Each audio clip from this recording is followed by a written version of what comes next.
topic today is climate change and gender responsiveness. And I'm not an expert on climate and environmental studies, but it seems to me that even experts do not yet possess answers or alternatives to the problem of global climate change.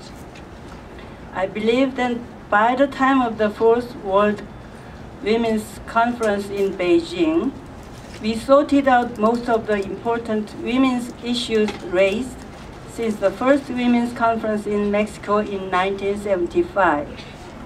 After Beijing, we have continued to monitor the compliance of the resolutions adopted there. But few at the time took up global warming as a serious agenda. Our concern for the environment was expressed mainly through our insistence that the governments should take the lead for the protection of environment. Since then, of course, there came the Kyoto Protocol in 1997, but their efficacy fell far short of goals due to the lack of participation by major countries. Since Kyoto, however, the global citizenry began to finally realize and accept the potential crisis of global warming and its threat to humanity. Therefore, we entertained high hopes for the Copenhagen summit held last December. The NGOs, too, managed to mobilize some 25,000 participants, far more than at the World Summit in Rio, Brazil in 1992. However, no agreements of substance were reached there, only a promise to continue to work for an agreement on concrete measures. All seemed to agree on the gravity of the situation, but the time had come for action, and the will for action was lacking, especially among the advanced nations that balked when it came to undertaking their global responsibilities in terms of specific sums and figures. My country, South Korea, is the fifth largest user of energy globally, while also ranking 10th in terms of carbon gas emissions. It actually ranks #1 amongst all OECD member countries when it comes to the rate of increase in CO2 emissions. This already indicates that we South Koreans need to do more to protect mankind from potentially catastrophic changes. In South Korea, women took the lead in pushing for concrete daily practices of conservation and environmental protection. Dr. Xu already gave very good explanation about Korean women's activities. At around the time of the Beijing conference in 1995, ordinary Korean housewives started an environmental conservation campaign, taking steps to reduce the overall outflow of trash, to conserve water, to recycle trash, and to moderate the amount of discarded food while monitoring the emission of dioxide resulting from the burning of trash. Although commendable, these activities made the lives of ordinary housewives more burdensome.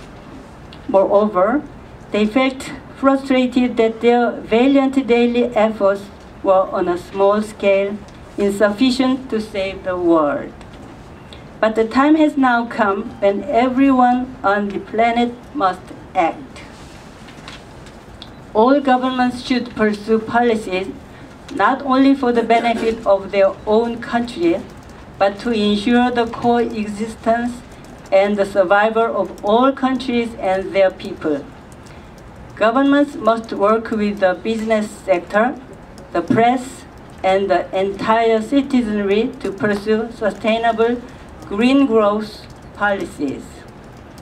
We should have no illusions as to the natural disaster of immeasurable magnitude that current climate change will bring. In order to slow the pace of this process and obtain a respite for making alternative plans, it is imperative for all mankind, both men and women, to participate in the conservation movement. From this movement, guidelines are being produced for both men and women, such as using the mass transportation system, walking short distances by foot instead of driving, reducing the use of heating and air conditioning indoors, using handkerchiefs instead of disposable towels, and otherwise limiting the use of disposable items, and also encouraging making donations to environmental organizations. In the course of such effort, however, the work of women, who mostly shoulder the burden of domestic labor and looking after the health of family members, has kept increasing, along with attendant mental stress. In a sense, this too is a side effect of a gender inequality and the gendered division of roles, which is why a strong women's movement with ecological awareness will be essential in saving the planet. If we are defeated by the mental and physical stress in this unequal and eco-destructive world and fall back into lives inimical to the environment, we could become women who contribute to the doom of humanity. We should be more assiduous than ever in the daily practice of conservation, but should now also move our campaign beyond the circle of enlightened and well-meaning individuals. We must build a larger movement encompassing as many people as possible and espousing national, regional, and global agendas. At this point, I'd like to take the liberty of making a philosophical and religious point. We must realize that all beings, both small and great, are codependent and unable to exist except this relation of mutual reliance and, in that sense, grace. It is time that we human beings stopped seeing ourselves as the center of the universe and sought ways to respect all living beings and the heaven and earth that make life possible. Personally, I happen to derive this lesson from my religion of Won Buddhism, but I believe it is a principle taught and enjoined by all the great religions of the world. At the NGO conference of 1996, Kofi Annan, then UN Secretary General, stated that when religions do not fulfill their true mission, all of the mankind may perish. His words might be interpreted to mean that unless our behavior is based upon the common denominator of universal ethics shared by all religions, then we have no future. Despite the sudden increase in material prosperity, there is no general welfare for human beings due to the increasing polarization of the rich and the poor. But environmental disaster will strike regardless of your economic and social status and irrespective of gender. Unless every global citizen is equipped with the spirit of living together with other humans and life forms, our ultimate fate will be a shared doom.